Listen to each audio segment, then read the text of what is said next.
Welcome to another Founder Wisdom podcast. We have Martin Buitrago with us today. He's the founder at Buitrago Cigars, or Buitrago, as people from Florida would say, I guess. Yeah, cigars. We're gonna talk about good smoke today because smoking a cigar is a manly thing to do and a very enjoyable thing to do as well. Helps you relax. The science behind that is nicotine, uh, molecule and a drug that has been used for centuries to help you focus and put you in a different state. And obviously, if you're gonna smoke, smoke responsibly because that shit can fry your lungs and cause cancer and all of that. So disclaimer done. This podcast is brought to you by potfire.com. If you want to start scale, be invited to podcasts like this one, have cool guests, discuss, network with them, and even get some sales. So potfire.com. Martin, welcome to the pod. Tell me a bit more about yourself and about Buitrago. Thank you. Well, I started in the cigar industry roughly, I want to say around 2008.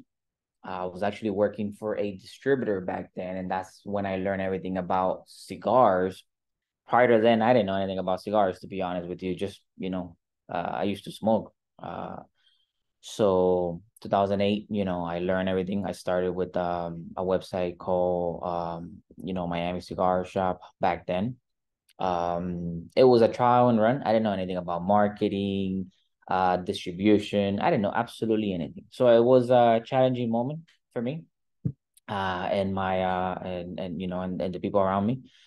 And then so that didn't go so well. After that, we I started another website, South Smoke Shop, with you know, other people, and that was quickly turned into a lawsuit, by another website that we had a similar name, I guess, even though we were different categories, but still, it was within the smoking area.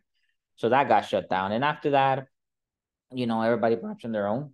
And then here we are again on my, third try. They always say, third one is always the best one. So I have basically implemented everything I have learned, over the last, years into this one. And to be honest with you, I feel that this one is actually much easier. Everything is actually running a little bit more smooth than in the past. Um, we have been able to do a lot of things that we couldn't do in the past, because of perhaps maybe supply chain, or maybe pricing structure, or other things. Yes, the market for the cigars is more difficult now. You're not able to do Facebook ads, Instagram ads, Google PPC. So there's a lot of challenging when it comes to a cigar business for you to promote. Basically the only avenues you have in this industry are either, your normal SEO, right, which is a never-ending thing,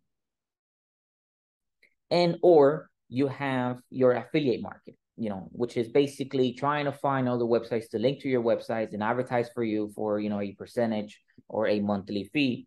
So that's basically where we are. So there's nothing we can do. It's very rough.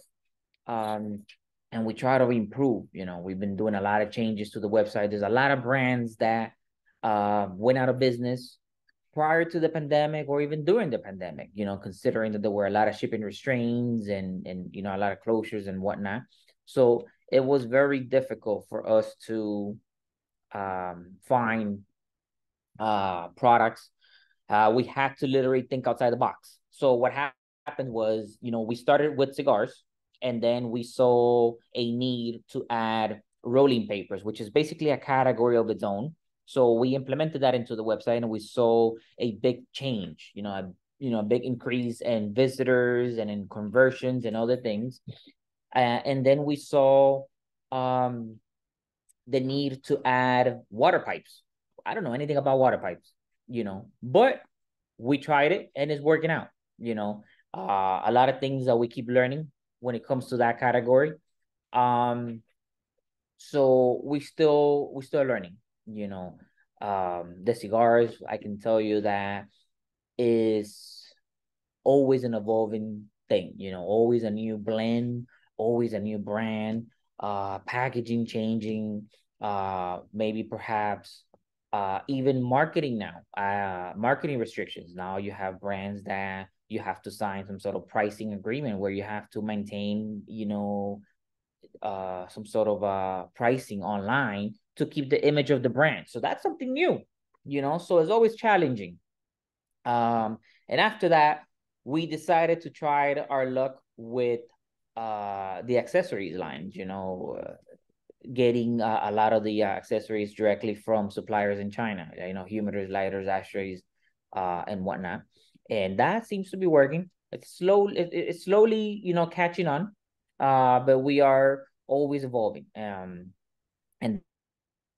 then we also started, selling in other areas, like eBay and Amazon. I never thought that you could sell there, but I mean, you could. It is very, very time consuming, but we're trying to expand, So we are basically selling, your rolling papers and accessories. They don't let you sell the actual cigars or hookah, tobacco, anything tobacco related, you cannot. But as far as, cigar papers or rolling papers or filter tubes, lighters, ashtrays, or humidors, it's selling pretty decently on Amazon and eBay.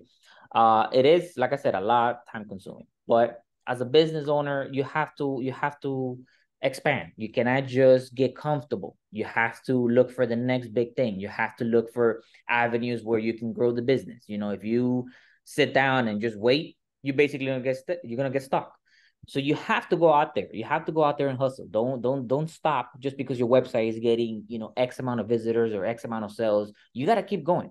You got to find the next big thing, because if not, basically you're going to get another guy that is hungrier than you, right? And is going to do the thing that you're not doing. So you have to go outside the box, and don't be afraid to put, labor, time, energy, whatever it takes, but you got to go out there and go get it.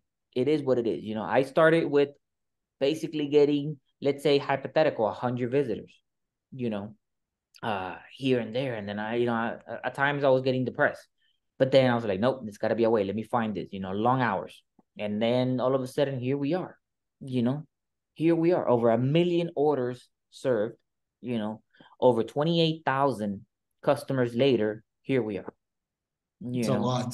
The inventory, what do you keep in terms of inventory? Because that looks pretty heavy in terms of how much cigars you keep. And is it like in a secured warehouse? How do you handle that? We have a warehouse. It's roughly about 18,000 square feet. Okay. It is climate control. And we try to, only stock merchandise that we know that has a fast turnaround. Everything else that is not as fast, what we try to do is build a relationship with either the manufacturer or the distributor in a way that, hypothetically, let's say I had a product that I don't know if it's going to sell good or not, so what we do is we try to order the item whenever we get a sale, get it shipped to us, we repackage it and ship it to the consumer. Like that, we ensure that the item itself is fresh. Okay. If the item starts picking up in volume, then we make the decision and bring it in-house. Okay. We try to ship all the orders either the same day or at least within 48 to 72 hours, depending on the quantity of the items, where the item is going, and certain, internal procedures such as, age verification and payment verification and whatnot. But yeah, I mean, we try to stock everything. I mean, we started with 900 SKUs, and we are up now to, last time I checked, was 9,800 SKUs, and we continue to add. Wow, that is a lot of SKUs. What's your margins on that? Because I'm checking some of my favorite cigars, Monte Cristo, 120-ish bucks for a box of 6. Normally, I think retail, it might cost me like 110, 100. So are your margins around 20, 30%? Is that accurate? The margins fluctuate. It's not ever the same margin. We try to do and keep control on that, but they fluctuate because what happens is while you buy direct, I want to say that as far as when it comes to the handmade business, we have anywhere between 30 to 48%. But that can also fluctuate because what happens is sometimes the manufacturer runs out of a specific SKU. So we have to go through a distributor or even our competitors. So then margins go a little low. But at the end of the day, you got to do whatever it takes to fulfill that order. Right. And in terms of innovation, I mean, yeah, it's like a cigar shop, but online. People can find you there. It can be shipped to their doors. That's pretty cool. But how could we push the game further? Would it be fair to say that one day you'd have your own brands of Buitrago cigars? And second, yeah, let's start with that one. Second, I want to talk about innovation on the product level. So would one day, would you want to produce your own lines of cigars to have higher margins and higher quality product and have control over that? Funny enough, you mentioned that.